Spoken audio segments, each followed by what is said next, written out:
Olá e bem-vindos a mais uma conversa aprofundada.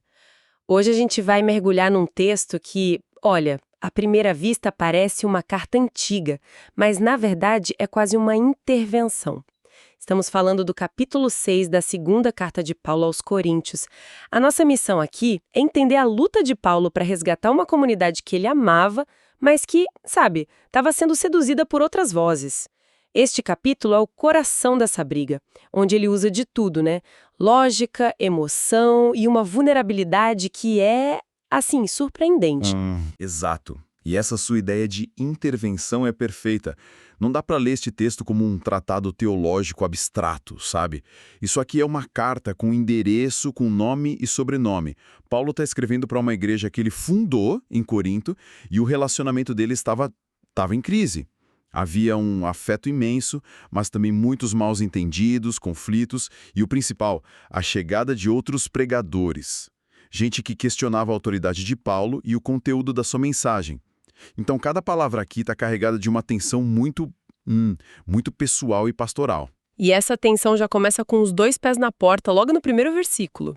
Ele diz: exortamos a que não recebais a graça de Deus em vão. Nossa, isso soa bem pesado. O que ele quer dizer com receber a graça em vão? Parece que ele está acusando a comunidade de desperdiçar um presente, né? É exatamente essa sensação.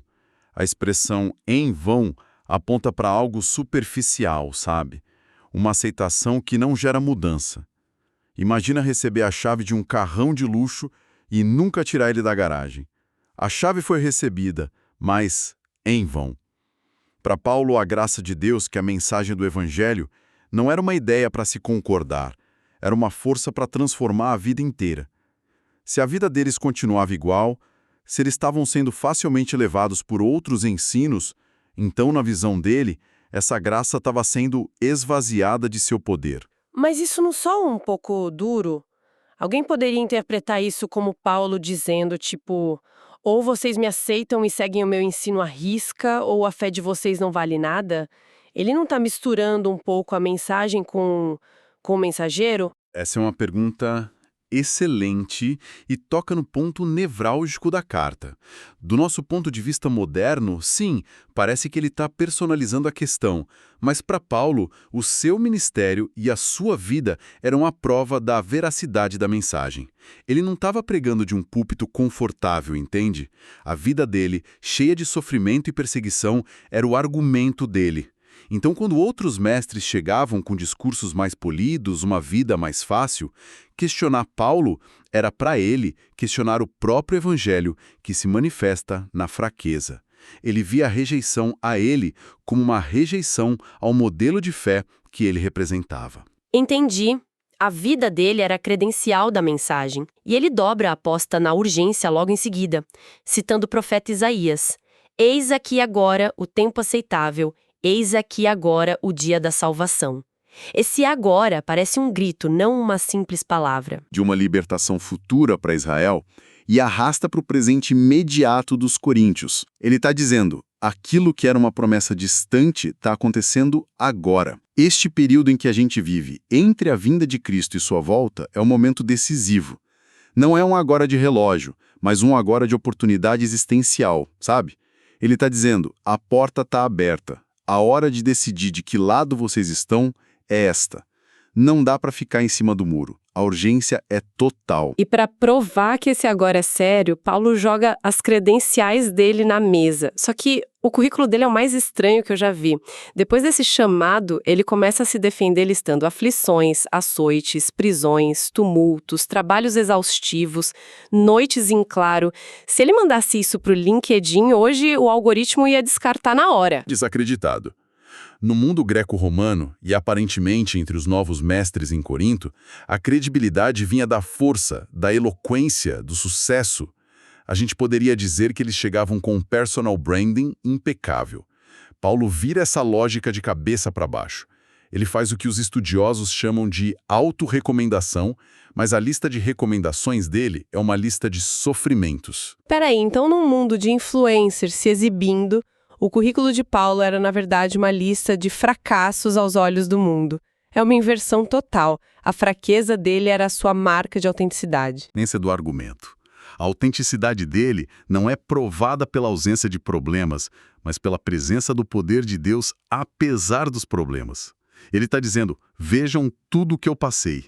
Um ser humano comum já teria desistido.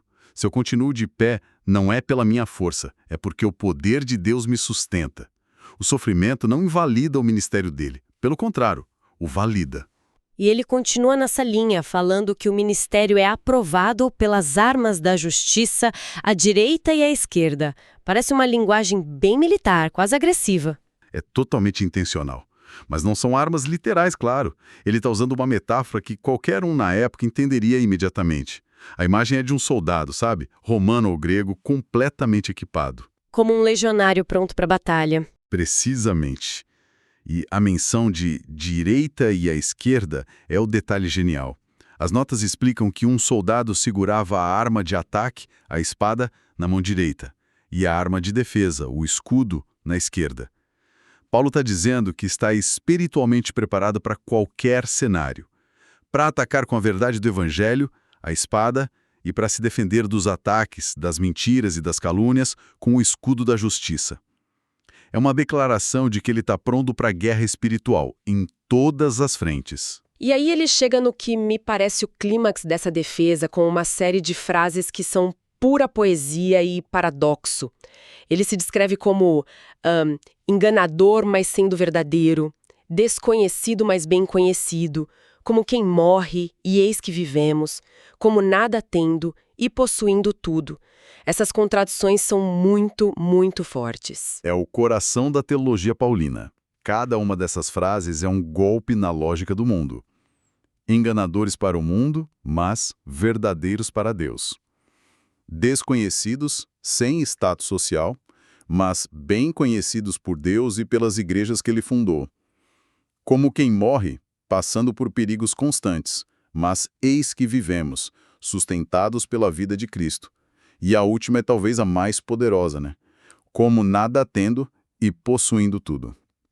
Essa última sempre me pega. Como alguém que não tem nada pode possuir tudo. É a lógica do reino de Deus.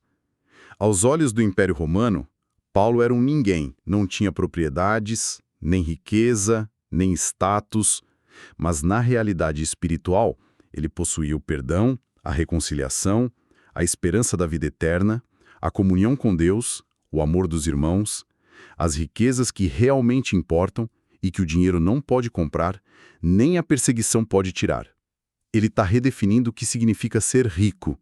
Se a gente conectar isso ao quadro geral, a autoridade de Paulo não vem do que ele tem, mas de quem ele é em Cristo.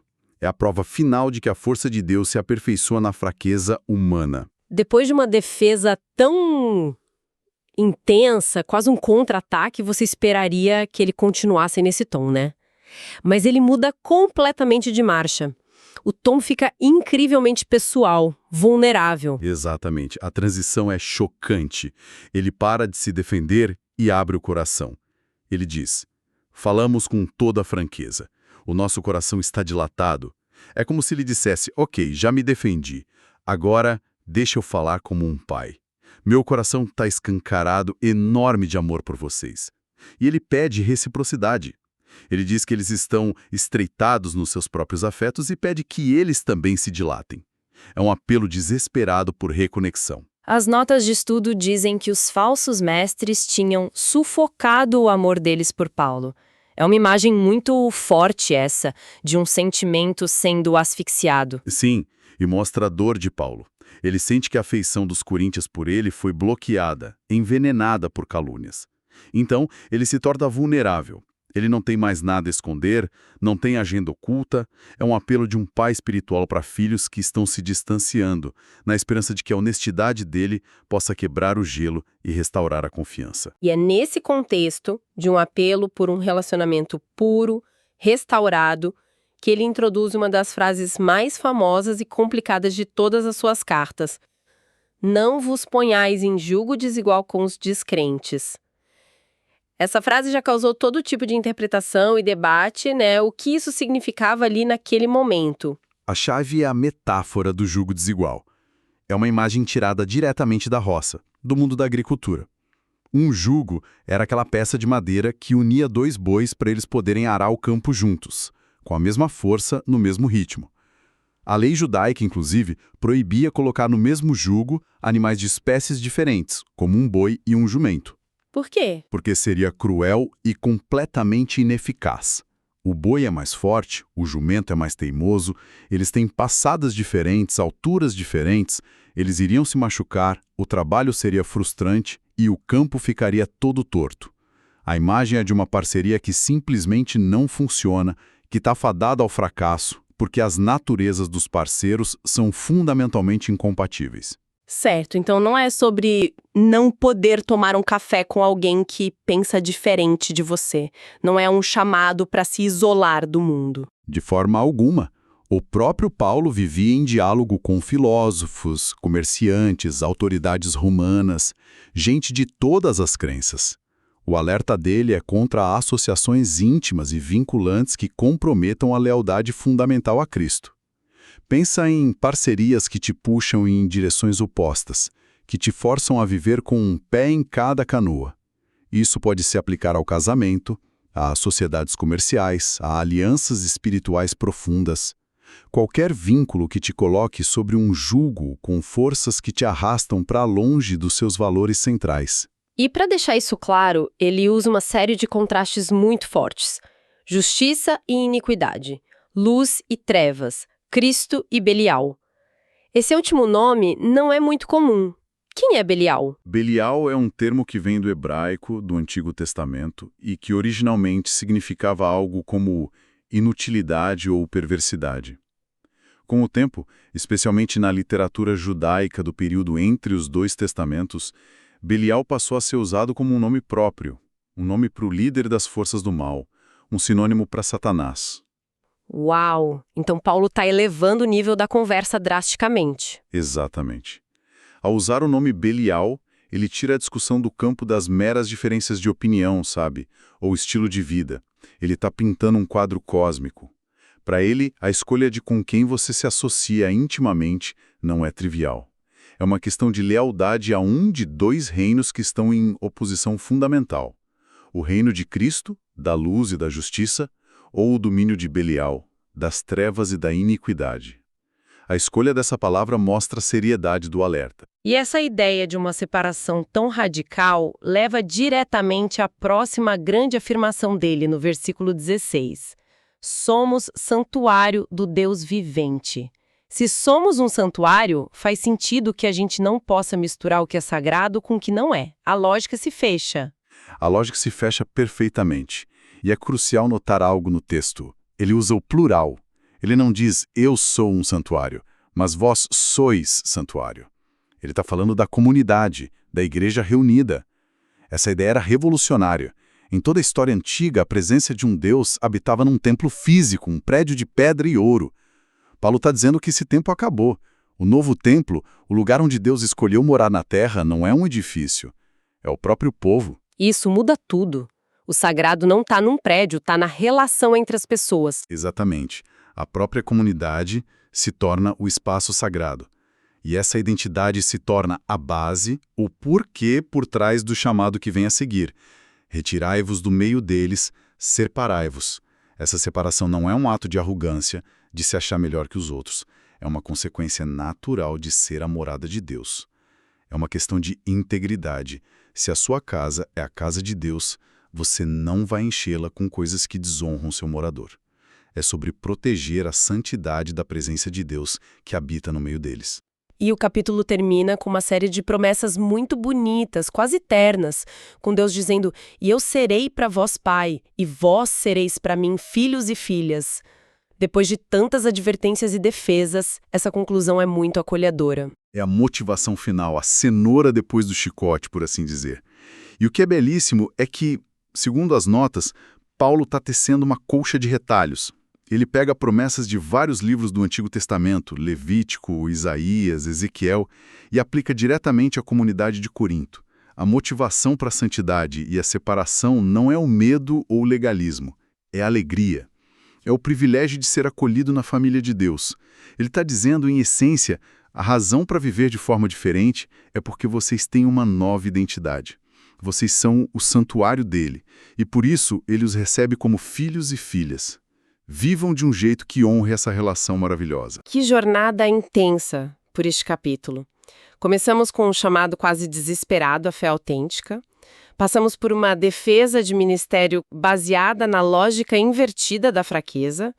Mergulhamos num apelo emocional por reconciliação. E terminamos com esse chamado radical à santidade. Um chamado que nasce dessa identidade incrível de ser a morada viva de Deus. Exato. Se a gente der um passo para trás, este capítulo captura a tensão fundamental da vida cristã. A de viver no mundo, engajado com a cultura, mas sem ser do mundo, sem ser moldado por seus valores. A defesa de Paulo, no fim das contas, não é sobre seu ego ferido. É sobre proteger a integridade de uma mensagem que ele acredita ser a única esperança. E o chamado à separação não é sobre construir um gueto isolado e arrogante, mas sobre manter a integridade do relacionamento com Deus, que é a fonte de toda a vida e propósito. Isso nos deixa com um pensamento para refletir. Paulo usa essa metáfora do santuário do Deus vivente para descrever a comunidade, o coletivo. Se essa ideia fosse levada a sério hoje, não só no plano individual, mas nos nossos grupos, famílias, equipes de trabalho, círculos de amizade, como isso mudaria a forma como interagimos uns com os outros e com o mundo lá fora? O que significa, na prática, ser um santuário vivo numa sociedade com tantos ídolos e julgos desiguais competindo pela nossa lealdade a cada minuto?